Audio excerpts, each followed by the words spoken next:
Hello, today I was popping this D bus here. I says, Vid, this is what's a red flag that you should have not ignored about someone you weren't dating. So I'm assuming this is, prior to the relationship when they were just in the talking phase and these people were giving them several red flags and they just kept fucking with them and it ended up getting worse later on. Here's the thing about red flags. It's very tricky because when you're talking to someone, there are going to be things about them that are imperfect. People are not perfect. They're just not. So you kind of have to be like, should I give this a pass? Because they did this, but then they apologized. They owned up to it. So, should I let this go and keep it moving with them? Like, you don't really know. So it is kind of difficult, but we'll see what happens with these people, and maybe I'll talk about my own experiences with red flags with niggas at the end of the video. But let's watch. What is a red flag that you should not have ignored about someone you were dating? Before I get into this, it's really hard to admit that I allowed my ex-fiance to treat me like this, and not even not even someone I was dating. I was fianced. For the emotional support. Okay, so we would sometimes watch a movie and eat dinner as you do, but I was never allowed to sit on the couch and eat because he perceived me as more clumsy than him. So I had to sit on the floor on what he called an eating blanket. And occasionally, if he wasn't home, I would eat a bowl of cereal while I watched a dumb Netflix show, but I would set up the blanket so if I heard him come home, I could quickly jump to it and he wouldn't know that I had broken the rule. The moral of this story is if someone treats you like a child, it's not because they want a partner, it's because they want someone they can dominate. And while I acknowledge it's hard to get out from the thumb of someone's emotional manipulation at the end of the day, it was up to me to set that boundary. It was up to me not to sit on the fucking blanket. But I did. Damn. Oy.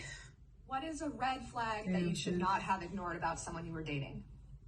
Okay, so I was talking to this dude that was 10 years older than me, and we used to talk on the phone a lot. And then one day I called him and he didn't answer, and the voicemail was, "Thank you for calling the Text Now subscriber." And I was like, what grown man in his mid-30s is using Text Now to communicate with me? Is he married? Am I a secret, or am I a secret and he's married? Like, which one is it? So I asked, and he's like, well, I just don't feel like it's necessary to pay for a phone bill when I have this app, and all I have to do is be connected to Wi-Fi and blah, blah, blah, blah, blah, right? I don't make any judgments because I've used Text Now before because my mom's crazy and she, blocked a few people from my phone. So I just use Text Now to contact them, The next red flag, we go and hang out. Now we've planned this days in advance. One, I have to go and pick him up because his sister apparently has his Audi. And I'm like, okay, well, I'll go pick you up where you live. Oh, come and pick me up from my friend. So I'm not only don't you have your car, but I'm picking you up from a friend's. And I'm picking you up from a friend's, okay? And he's 10 years older? Anyways, I go and pick him up, and I'm like, I'm hungry. Like, we should go and eat. Oh, I didn't bring my wallet. Oh, that sucks. Girl, I'm going to Chick-fil-A. He would have got dropped. So I get to the Chick-fil-A line, I order my meal, and he's like, oh, may I have a peach milkshake, ma'am? And I was like, oh, I thought you forgot your wallet. And he was like, oh, please. This is not McDonald's. This is Chick-fil-A, okay? Their milkshakes are not cheap. Okay, they are on the level of Starbucks at that point. Stuff is like $5, okay? Like, I'm already annoyed that you came and you didn't bring your wallet. Like, who goes out somewhere without a wallet? And they like, you don't have the documentation or form of payment. Like, who, like, it doesn't make sense. So the next red flag is when we went to the mall together. And guess what, y'all? Yes, he forgot his wallet. But I'm not fazed because I know I got money to get me something to eat, okay? I'm not stressing. So as we're walking around, he's like, oh, I love Gucci. I love the Gucci store. That's my store, blah, blah, blah. Nothing touches this body but Gucci. And I'm like, $14.50. I know you lied. I have never seen this Audi car. You live with your sister and her 2 kids, and you don't ever have your wallet, and you refuse to pay a phone bill because you don't feel like it's necessary. I digress. Next red flag, he calls me from a random number that so happens to be this is his new phone. I said, oh, okay, you finally got a phone bill. Oh, no, my homegirl's paying for it.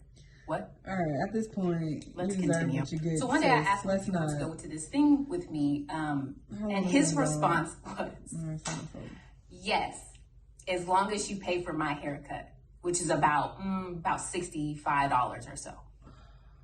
I said, what? He was like, yeah, anytime a girl wants me to go somewhere, I make them pay for my haircut. I hope at this point you finally blocked her. Sir, you got got the wrong chick. Oh, now you got the I'm wrong not one. sugar mama. Are you finally now? Okay, good for her for finally leaving. This After all may seem that, really beat. basic, but I really wish that somebody had pointed it out to me far earlier in my life.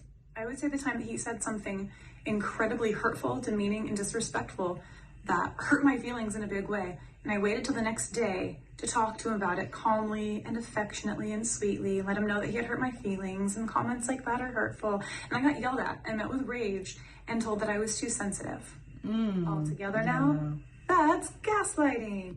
If you calmly and effectively state your needs or your hurt and the other person does nothing about it, but get mad at you for it, they are not in that relationship for you. They don't care about you. They are only in it for themselves, and they will continue to do that to you until you are a shell of a person. Trust me.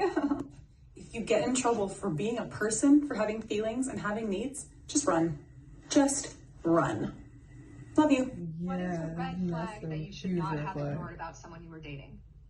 That they use their potential and their idealistic self as a way to try to distract me from who they currently were. Let's talk about it. When we discuss not falling for potential, we tend to kind of talk about how we project the potential we see in somebody else onto that person. But we don't speak on how someone can use their own potential as a way to try to distract you from how they currently are behaving. They spoke a lot about who they wanted to be, how they wanted to behave, how they wanted to care for me and provide for me, and how they were working hard on the pathway to do just that. And as great as it sounded, who they currently were was absolutely none of that. So essentially it was a matter of, I'm nowhere near the person you deserve to be with. However, I'm working towards it and will eventually be that person one day in the near future. Maybe, possibly. And not gonna lie, at first, I did fall for it. Over time, I began to realize and accept that who they were describing didn't currently exist. And who they currently were wasn't good for me. I had no idea how long it would take for them to become that person, so I left.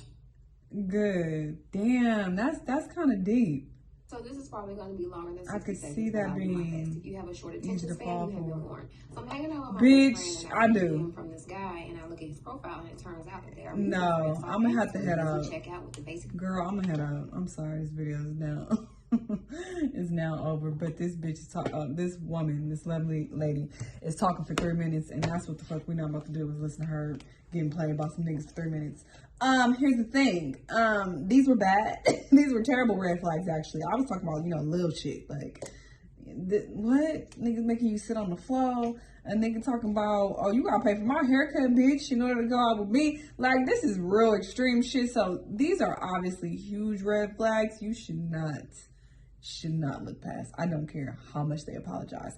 That one chick, though, saying that she was distracted by that guy's potential that he painted for her, that's really interesting, because I could see someone being like, hey, like, let's say they have anger issues and they like rage and they go off on you, and then the next day they're like, hey, I'm really sorry. Like, I'm really working on being someone who can control their emotions. I'm going to therapy for it, and I just want to be this great man who knows how to communicate effectively. I will do that. I'm working on that. I want to be this good man for you and for myself.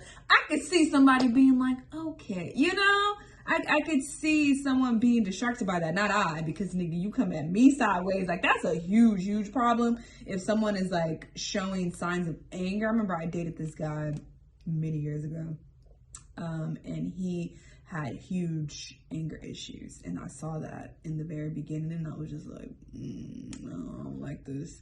And yeah, we ended up splitting like very soon after that. So that situation didn't last long whatsoever. So that's a huge problem for me. But yeah, I've never had anything really, really bad happen to where it was like huge red flags and I ignored them, because yeah, no. If you're doing some wild shit like this, I got to go. You feel me? Anyway, interesting though hearing their stories. Y'all let me know what y'all thought. Let me know what other videos you want me to watch, and I'll see y'all in the next one. Bye.